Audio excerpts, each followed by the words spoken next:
Brady. I'm with Taso Du Val, who is the founder, owner, CEO, thought leader, everything else for Toptal, which is the world's largest fully remote distributed workforce without an office. Correct? That's pretty amazing. You'll have lots of advice for us. Give me some sense right now, what are you seeing in the environment?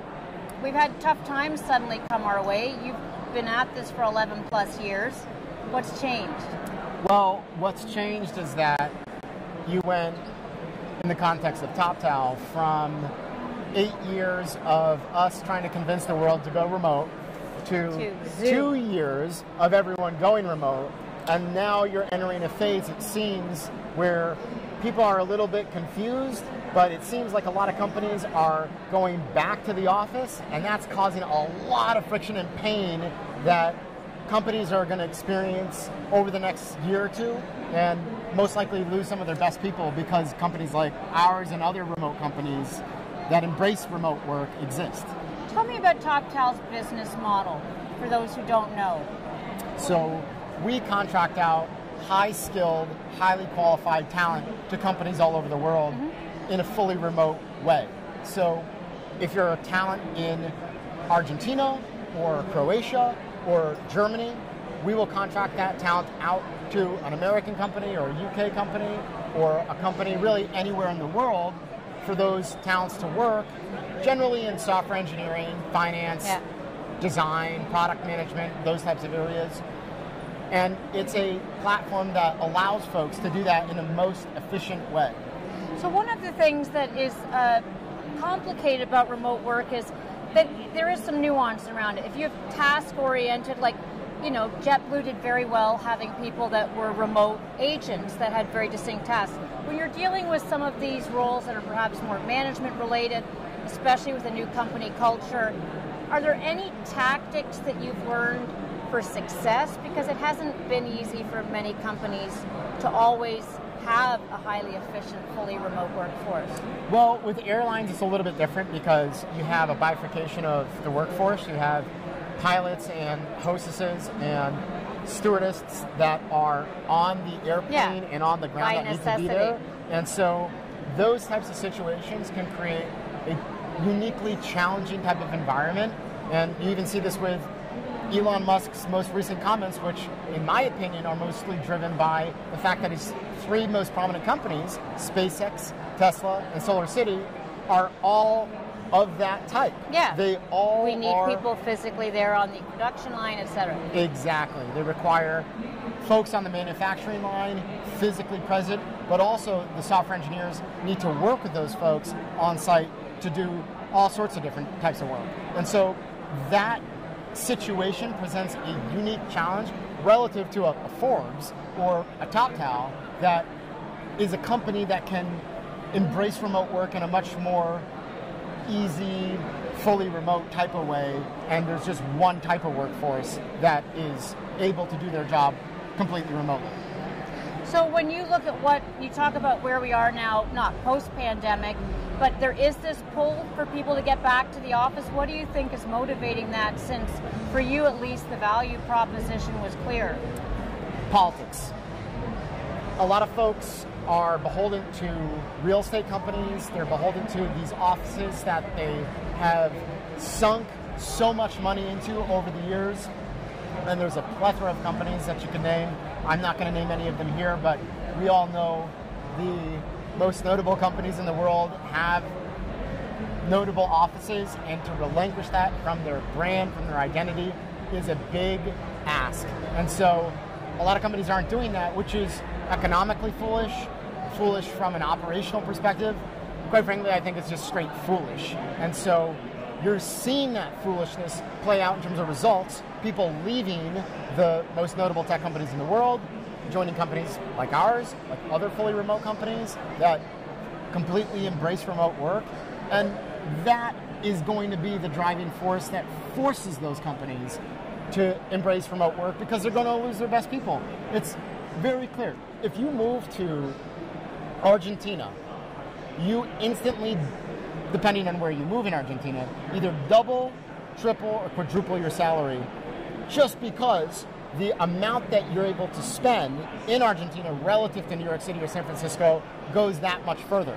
And so people are becoming keen on this. They realize this now, and it's going to be a trend that folks move in that direction. I mean, it's not talking about 20%, 30% compensation increases.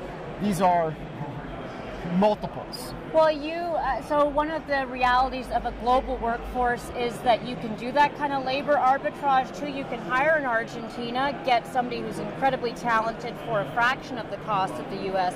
Are you seeing more clients that are looking outside the U.S. or outside high-priced wage markets? And how do you think that's going to play out, given the conversations you're having? Well, it's still playing out. But what I can say for sure, and we've seen this over the last decade, a little bit more prominently in the last 2 years, folks are taking remote jobs and moving to low-cost countries. And that by itself is doubling their lifestyle for expat talent, almost. Lack of a better term, precisely. And so long as you're not moving to the UK or Germany or a place that is of a similar cost of living, you're getting the benefit economically of working with a U.S. company in this context, and you are able to do that just as proficiently in Argentina as you could if you lived in New York City. Yeah. You know, one of the things that's interesting, I remember IBM went remote, and then it kind of scaled back and tried to bring people back to the office. They said it wasn't working for mentoring, et cetera. This was several years ago. Do you think that the mindset has changed to the point where we now know how to fully leverage the benefits of remote without the downside? Because there have been downsides. Well, there have been downsides for companies that aren't fully set up for a remote environment adequately, and for companies that have an antiquated mindset.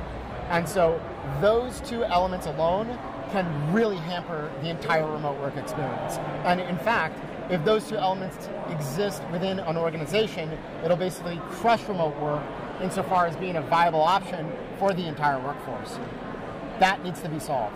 Those two elements, mindset, which is a much more difficult issue to solve, and systems, which actually allow for proficient and easy remote work, are the two key ingredients to allowing an organization to be prosperous in regards to remote work. You know, we talk a lot about the worker. We don't talk as much about the leader and how the role of these different C-suite leaders changes in this environment. So you've been a leader of a fully remote company, and a lot of people talk about ecosystems and how companies themselves are changing. What advice do you have for people who are in C-suite roles that are migrating at least toward a more remote on a permanent basis? What have you done that you think perhaps is different than the traditional antiquated mindset? Well, firstly, we've embraced the general idea of remote work in large part because our business allows for it. Yeah. And also because we probably have a unique perspective whereby we worked remotely and grew the company remotely and saw not only zero challenges doing so, but we saw a huge benefit relative to in-office work. And I've worked at many companies in office in New York, in San Francisco, in other places. Working remotely is simply a superior experience, bar none. And so it's almost irrefutable in that sense, again, if your company allows for it. So what we've done that has made it thrive is focus in on the systems, the Slack and Zoom and scheduling and initiative and OKR integrations that have allowed us to thread the needle between all the different elements that exist in a regular organization, remote or not, and bring those to the forefront as organizational tools that people can leverage in a very meaningful way. They're a little bit more explicit than they may be in an in-office environment. However, they are really powerful tools that align leadership on the OKRs, really the goals that exist within an organization, the initiatives that are moving and driving those OKRs, and who's involved in those initiatives via RACIs and other means. And so if you have those mapped out and detailed out, in a very visible way, you have an organization that knows exactly what they're doing, exactly why they're doing it, and exactly who's involved in what. Radical transparency. It's a very powerful notion. And so putting that all together and allowing folks to know who's doing what, having that be right in front of you, very powerful. And it's something that needs to be a little bit more explicit in a fully remote company. Okay, so final, in the environment we're in, we've seen the impact of the pandemic. Now we've got this economy that's chaotic on a number of levels. Any insights you can give us as to what you're seeing in terms of what your clients are doing, or what will we be talking about this time next year? Help us see around the corner a bit to end up. Well, you have the high interest rate situation, which is driving a lot of chaos in the market, and I think a little bit more panic than might be needed, but it is driving at the same time some real errors or pitfalls for early to mid-stage startups where they're not able to raise capital. The venture capital firms and the growth stage firms are being a little bit more diligent and careful as to who they invest in. And so it is causing a real-world outcome that's not in the favor of those startups. But at the same time, enterprise companies are recognizing this and soaking up talent. They're realizing that this opportunity is a ripe opportunity for these companies. They've needed talent, especially software talent, before the pandemic, during the pandemic, after the pandemic, and this is the ripe opportunity. So demand remains strong for you. Those companies to thrive. Yeah. Great. Taso Du Val, thank you very much. Nice to speak with you. Thank you.